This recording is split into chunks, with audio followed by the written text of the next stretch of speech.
He looked me straight in the eyes and said, "You're just a mistake we raised. You deserve nothing." Then he handed everything to my brother, while the whole family clapped, but they didn't know what I had already done behind their backs. They didn't know who was about to walk into that room, and they had no idea what the lawyer was holding in his hands. Before we reveal the truth, don't forget to like, share, and subscribe if you believe that every underdog deserves a comeback. I was the invisible one. My name's Layla, and in my family, I was always treated like background noise. My dad ran a successful business empire, and everyone knew my brother Jake would inherit it all. He was the golden boy, charming, loud, confident. And me? I was just the girl who studied too much and smiled too little. At the family gathering for Dad's 65th birthday, the living room was filled with relatives, lawyers, cake, and tension. Dad stood up, tapped his glass, and said, "Today, I want to make an announcement about the future of our legacy." I already knew what was coming, but I wasn't prepared for the cruelty in his tone. He smiled and said, "Jake, my son, the future CEO. You've earned it." Everyone clapped. Then he turned to me and added, "And Layla, well, maybe one day you'll find something you're good at." Maybe. People laughed, even my aunt whispered, "She should be grateful we even invited her." It stung. But I stayed quiet.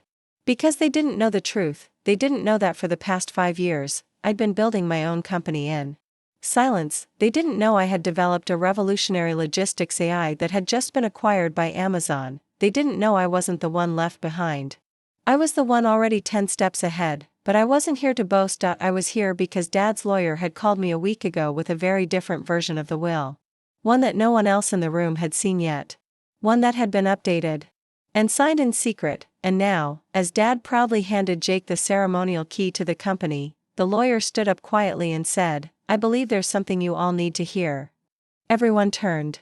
Confused. Jake's face dropped. Dad's smile froze, the lawyer unfolded the paper, and the entire room went silent. The lawyer cleared his throat and said, "This document was signed 3 months ago. By Mr. Richard Walker, your father." The room froze. Dad's eyes widened. "What document?" "I didn't authorize anything." But the lawyer didn't flinch. "It was signed in private, under full legal protocol, and witnessed by your personal attorney. It is legally binding." Jake snatched the paper and scanned it. His face turned ghost white. "This has to be a joke," he muttered, but it wasn't, because the document said the unimaginable. The entire estate, company, and assets were to be transferred to Layla. Everyone went silent, except my mother, who gasped, "Layla? But she's just what?" I finally spoke, my voice calm but firm. "Just the daughter you ignored? Just the mistake he raised?"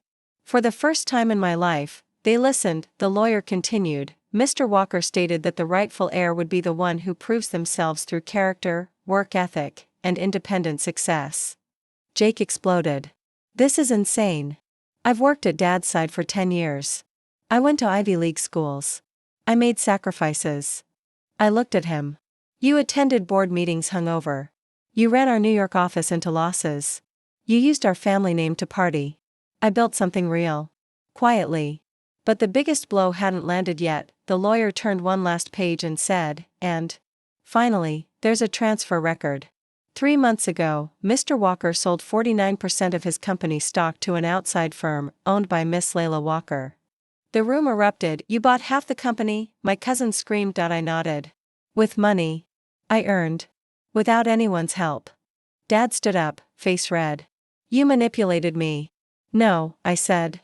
"I gave you the paperwork during your hospital stay. You asked me to manage it for you. I didn't manipulate you. I saved you from going bankrupt. You just didn't bother reading what you signed." People whispered. Some laughed awkwardly. Others sat frozen, stunned. Jake looked like he might cry, but the best part? I wasn't done yet, because they didn't know who my business partner was. They didn't know why I really came here tonight, and they had no idea what I was about to announce next. The chandelier lights flickered slightly as the tension thickened. I could feel every eye drilling into me, but I didn't flinch. I slowly reached into my purse and pulled out a folded envelope. "Since everyone's here," I said calmly, "I think it's the perfect time to introduce you all to the newest partner in the company." Dad scoffed. "Partner? This is getting ridiculous. Who would even work with you?" I smiled and handed the envelope to the lawyer, who opened it and read aloud, "This letter confirms that Layla Walker has entered into a full acquisition partnership with Orion Tech Industries, as of last week."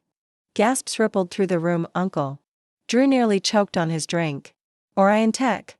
That's one of the biggest investors on the East Coast. Jake jumped up. That's impossible. They don't even deal with small startups. They didn't, I replied. Until they saw mine. Until they ran the numbers. Until they realized I built a back-end system that could revolutionize their entire logistics department. They offered a deal I couldn't refuse, and now, Orion owns a majority stake in this company. Dad's face drained of color. You brought outsiders into our family business, he growled. No, I said coldly. I brought leadership. Something this company hasn't had in a long time. Aunt Melinda stood up, desperate. But what about family? Blood? Loyalty? I looked around the room. Where was that loyalty when I needed support in college? When I pitched ideas and got laughed at? When I asked to be heard and was told to stay quiet? Silence. You all chose Jake. You trained him, pampered him, protected him. And he still failed. Jake slammed his hand on the table. This is war, Layla. I didn't blink. No, Jake. This is justice.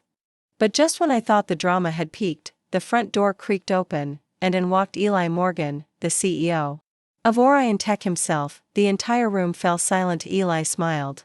Evening. Sorry I'm late. But I figured I'd come congratulate our new CEO in person. Everyone looked at him. Then at me. Dad stumbled back into his chair. Jake sat down in shock. But Eli wasn't done. Oh, and Layla?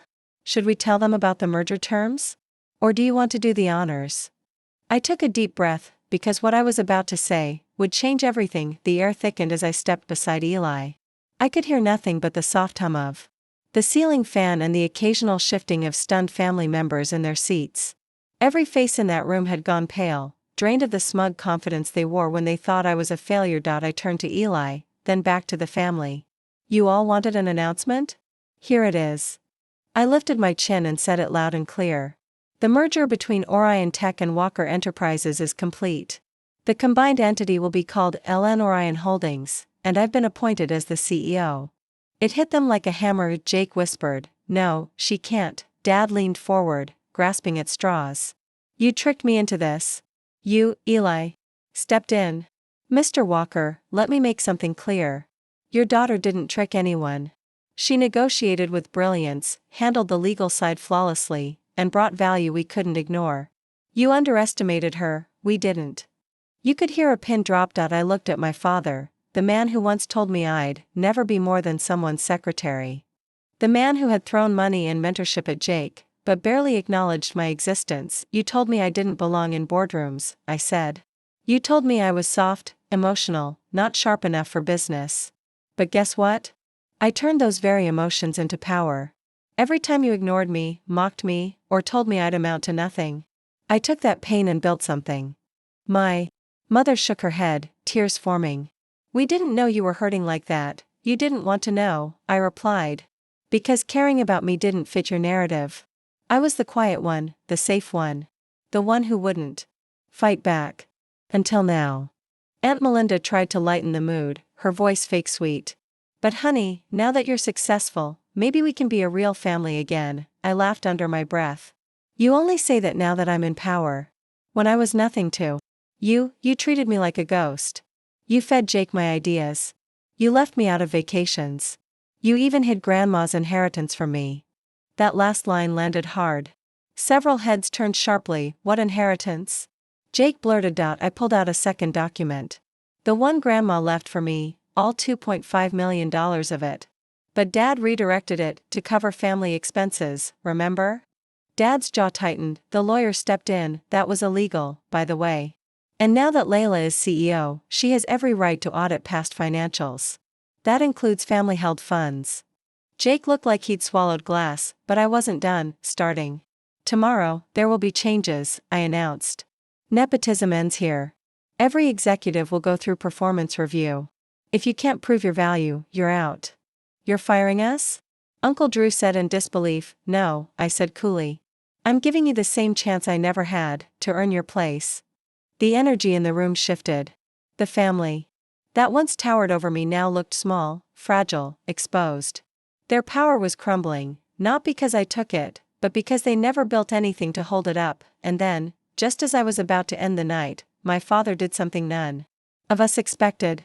He stood, walked toward me, and looked me in the eyes. "You win," he muttered. "You always had it in you." I was too blind to see it. I stared at him, waiting for the sarcasm, the punchline. But it never came. Instead, he walked out of the room, quietly. Jake followed him, fists clenched, jaw tight, still refusing to accept what just happened, and the rest of the family sat in awkward silence as Eli and I left the room, with the keys to the empire in my hands. But what they didn't know was that this wasn't the end. Because there was one final surprise they weren't ready for. 3 weeks later, the headlines hit the business world like a storm. Former CEO's daughter overtakes family empire, announces billion-dollar tech pivot. The news spread fast.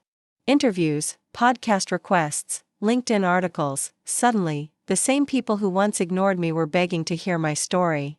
But I didn't care about attention. I had something bigger in mind. Inside the newly renovated Walker Orion building, I stood before a packed auditorium of shareholders, executives, and employees. This wasn't just a corporate meeting, it was a full-circle moment. I took a deep breath and began. Today marks the beginning of a new chapter. For too long, this company thrived on old money, old habits, and old minds. That ends now. We are evolving, not just in technology, but in culture, integrity, and leadership. The crowd erupted in applause. I paused, letting the noise fade. Then added, "But before we move forward, I have one last thing to reveal. Something my family tried to bury." The room leaned in. Even Eli looked over, curious. 15 years ago, I pitched a project to my father. A tech-based supply chain model. He laughed and said it was childish. I submitted the same idea anonymously to an incubator. It won. I tapped the screen behind me. A slide popped up. Walker AI Logistics, launching this fall. Gasps. Cheers. Phones lit up. It was the very concept they had mocked, now reborn under my name. To my team, I continued, "This win is for every underdog who was told they weren't enough. For every quiet thinker, every overlooked genius.